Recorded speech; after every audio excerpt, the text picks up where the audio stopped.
বলিউডের অন্যতম প্রতিভাবান অভিনেতা রণবীর কাপুর পরিবারের সন্তান হিসেবে তার কাঁধে সবসময় থাকে পূর্বপুরুষদের বিশাল ঐতিহ্যের ভার। তবে প্রবীণ অভিনেতা ও গায়ক পীযূষ মিশ্র মনে করেন রণবীর সেই ভার বা উত্তরাধিকারের 1% বহন করেন না। সম্প্রতি এক সাক্ষাৎকারে রণবীরকে নিয়ে কথা বলতে গিয়ে তাকে নির্লজ্জ ও বেপরোয়া বলে মন্তব্য করে রীতিমতো হইচই ফেলে দিয়েছেন এই অভিনেতা।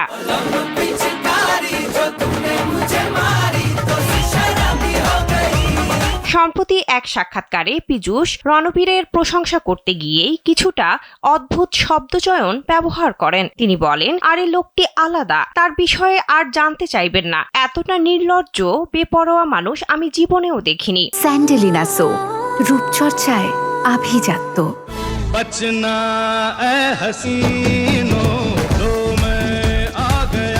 কেন এমন মন্তব্য, তার ব্যাখ্যাও দিয়েছেন গ্যাংস অফ ওয়াসিপুর খ্যাত এই অভিনেতা। তিনি বলেন, তার পরিবারে কত বড় বড় মানুষ, বাবা ঋষি কাপুর, মা নিতু কাপুর, দাদা রাজ কাপুর, কিন্তু তাদের কোনো কিছুই তাকে ভারী করেনি, 1%ও না। অর্থাৎ পরিবারের বিশাল প্রত্যাশার বোঝা রণবীরকে ভারাক্রান্ত করতে পারে না। তিনি নিজের মতো করে স্বাধীনভাবে কাজ করেন।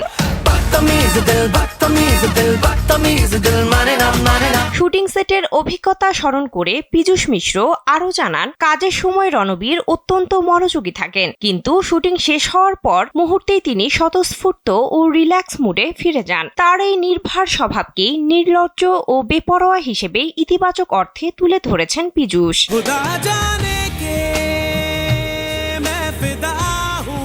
সহকারী পরিচালক হিসেবে ক্যারিয়ার শুরু করা রণবীর 2007 সালে সাওয়ারিয়া দিয়ে অভিনয়ে আসেন। তার ঝুলিতে রয়েছে রকস্টার, ইয়ে জওয়ানি হ্যায় দিওয়ানি এবং সবশেষ ব্লকবাস্টার অ্যানিবেলের মতো সিনেমা। বর্তমানে রণবীর ব্যস্ত আছেন নিতেশ তিওয়ারি পরিচালিত মহাকাব্যিক সিনেমা রামায়ণ নিয়ে। এতে তিনি রামের চরিত্রে অভিনয় করছেন। বিনোদন ডেস্ক, কালবেলা।